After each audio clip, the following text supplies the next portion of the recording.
I took a trip to India, and I'd never seen a Bollywood movie in its entirety before that.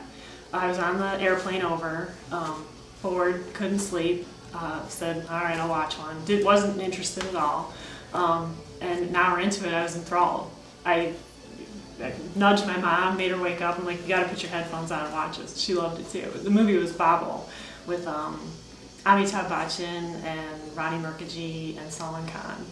And during our trip there, while we were staying at a hotel in right near Udaipur, they were filming another movie, a Bollywood movie called Doka. And we got to watch the whole thing being filmed. We got to watch the dance sequences. And so we were right there with all the people who worked at the hotel, you know, pressed up against the glass, watching the stars.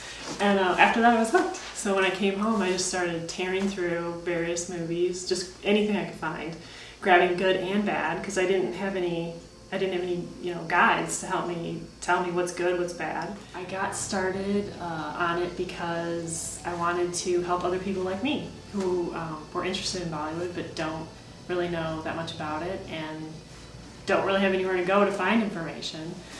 So that was my inspiration, and so far I've been connecting with a lot of people like me on Twitter, people who are just going directly to my site. Twitter so far has been the best way. I have about 600 followers on Twitter, and that's in 6 weeks. I'm working on more of the technical aspects of the website, improving the search engine optimization so I come up higher in Google. I've got some ideas about partnering with other film sites to put my content on their sites, hopefully drive traffic that way.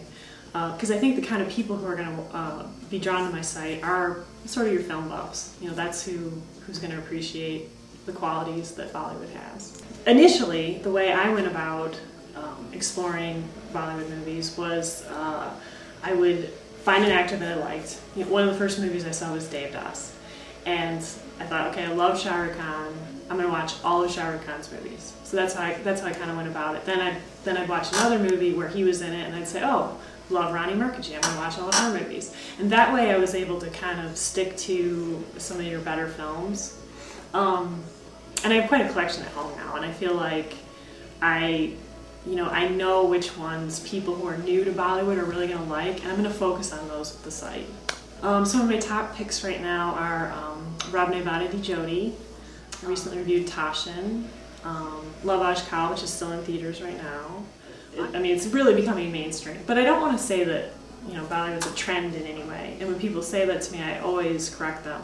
It's not a trend. It's a huge industry that doesn't even really care if Americans get on board. This decade has been a great decade for Bollywood films, getting all kinds of international attention, not just recently, explosively recently, but as far back as 2001, the movie Login was nominated for Best Foreign Film, got all kinds of great critical reviews around the world, including the US.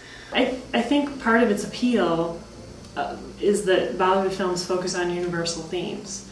Love.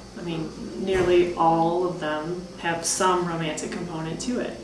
And that's something I think that Hollywood's really gotten away from. But if you love good movies, and you love great storytelling, you love fine acting, and you're not watching Bollywood, you're missing out.